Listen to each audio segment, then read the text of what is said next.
become more radical and more like the first. Well, we'll get to that. We enter the modern age. Jerusalem and Rome. In the beginning of the age, Rome was a physical city, the capital of an empire. Not a spiritual thing, a capital of an empire. And Jerusalem was a physical city, the capital of a nation. And so what happens is both cities fall. Jerusalem in 70 A.D. and Rome much later. In the 400s, the barbarians come over and they overrun Rome. And so Jerusalem kind of becomes a spiritual thing for people, and so does Rome. It becomes a spiritual thing. But as we enter the modern days, both cities begin to rise. And the first one is Rome. In the 19th century, Rome, this city that had not been a physical capital of a physical nation, begins to rise. Italy becomes united. In 1871, the Italian lands were part of a kingdom again, and Rome becomes its capital. It was like and actually the guy who did it was named Garibaldi. We once, for those who are from the very beginning, we lived on the first Beth Israel building was on a little street called Garibaldi Avenue. That's named after this guy. But we've moved away from Rome. Okay, in Lodi. For the first time since the Roman Empire, you had a Roman city capital, a rise of a political Rome. And in the 20th century, you had a man named Benito Mussolini who took over the nation, and he founded a movement called fascism, which comes from the Roman Empire. Its philosophy is the state is all-powerful, and the individual has to be subjugated to the state. It came from an image of a bunch of rods tied around an axe, which was a Roman symbol. It became the symbol. It was the fasces of Rome. It became the fascist symbol. It was actually all Roman there.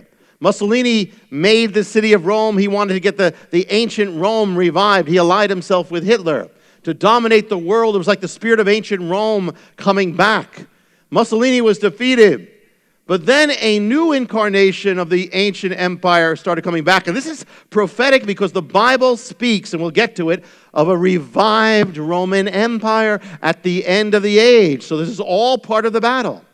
While Rome was being resurrected as a political capital, in Germany, there was a Jewish man, and you probably never heard of him and probably would never hear anywhere, a Jewish man named Moritz Hess. And he was much overlooked, yet one of the most fascinating men. He was a close friend of another German Jew who would change the world, whose name was Karl Marx. Hess was the one who converted Friedrich Engels, Marx and Engels, to communism. Who would become Marx's chief collaborator. It was Hess who introduced Marx to social and economic problems and who played a critical part in the beginning of Marxist theory. Hess, this guy. He may even have given Marx some of his ideas, such as the idea of the religion is the opiate of the masses. Hess even wrote a piece on the revolution of the proletariat a year before Marx wrote the Communist Manifesto. The two would grow distant, and even the Communist Manifesto was considered an attack on Hess's being idealistic. But as Hess began to witness a growing wave of anti-Semitism, he began to rediscover his own Jewish identity. And he turned more and more spiritual. And he changed his name from Moritz to Moses Hess. And as he watched the movement of Rome rising in Italy, and he looked at Germany and its Jews, he prophesied that there would be a future disaster for them as he watched the Germany and the Jews. It came to him that the Jewish people had to return to their land. As Rome was rising, so Israel had to rise as well. He wrote his own manifesto, but it was not a communist manifesto anymore. It was on the resurrection of the nation of Israel. It was published in 1862 during the Civil War, as far back as that. And as long with his political ideas, he wrote some fascinating stuff. He wrote way back then, he said, this mission will remain with the Jews until the end of days, until the time when, according to the promise of our prophets, the world will be filled with the knowledge of God. He'd gone way far from communism. He says, and then when the third exile will finally have come to an end, the restoration of the Jewish state will find us ready for it. It was like prophetic. He wrote, we are on the eve of the Sabbath of history, kind of like the millennium. and should prepare for our last mission through a thorough understanding of our religion. He wrote of the first believers of Messiah, that Jesus, he wrote of this. He said, as long as it didn't separate itself completely from Judaism, and he's talking about the gospel, the first believers, the Jewish conception still survived, according to which the resurrection, the kingdom of heaven, and the world to come are identical with a messianic age, the rebirth of the Jewish nation, the coming of the reign of the Spirit that is heralded in the Gospels, he wrote, and also in the famous prayer of Jewish origin, Our Father, will be a definite event in the history of the Jews. He saw it was all coming together, back together, and he spoke of the eternal city not being Rome, but being Jerusalem. It came out in 1862. It was largely ignored. But years later, it would be read, and it would become influential. And one of the people who would read his book was a man named Theodor Herzl, who was called the father of Zionism, the father of modern Israel. Herzl wrote a book called Der Judenstaat, which means the Jewish state, which was the foundation of the birth of the new nation of Israel. Herzl would write that he would never have written his book had he not read the work of Moses Hess.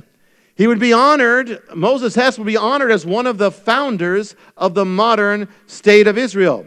And so the book that he wrote that launched all this, the book that he wrote in 1862, was called Rome and Jerusalem, the two cities, the two kingdoms we're talking about. He saw Rome rising. He said Israel must also rise.